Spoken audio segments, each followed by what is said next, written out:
So once again, I apologize for the deeply lo-fi nature of this, but I thought I would show you how I organize my tiny sub-assemblies, because I don't cut my quilt in advance. I cut as I go, and with the sub-assemblies, I do find it's easier to cut all the pieces for the block at once, but then of course you have to figure out how you organize those, keep them together, and keep them from getting confused.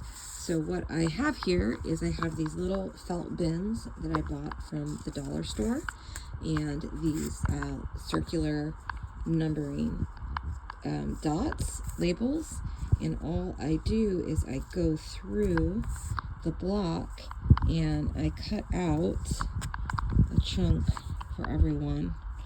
I label it and I put it in. So this is Z, which is white. So I have that cut, put it in, and then you can see I go all the way through 2,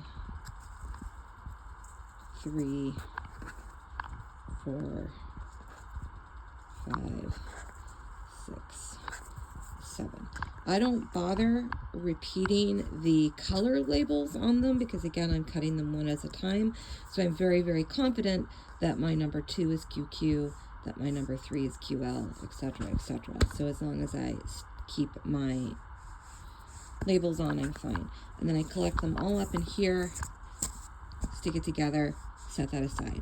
I do 2 at a time, and then as I'm building up towards putting the sub-assemblies together, I will pin the little ones. So these are the ones, these are Y and X, and so that's what I need for step 18. So now I'm going to skip ahead, and I am now cutting out the next one I need, which is E. The next individual one that I need is E5, because I've already completed these other blocks. So I just need to cut and assemble the next individual block, which is E5. And then I'll go back and I'll sew some of the additional sub-assemblies together to build up to these larger blocks.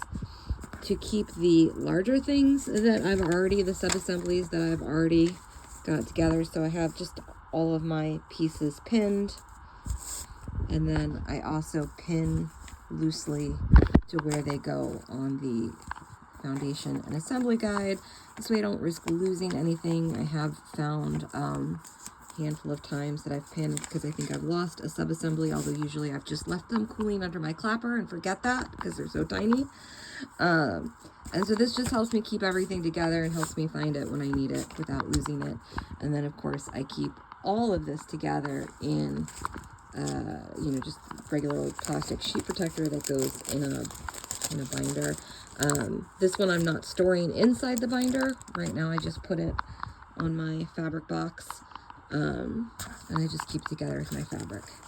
And I have, to avoid having to work with the big sheets of fabric, I have clipped off some small little pieces here. So there's a scrap of Z, here's a scrap of GO. So I kind of just keep them labeled. If I worry about the stickers coming off, I'll anchor it with a little pin, but these are actually really quite sticky, despite being so inexpensive from the dollar store. So there's my bin ready to fill up with the next thing that I want to cut out. Then I'll take both of these bins over to the sewing machine, assemble, and then just keep moving.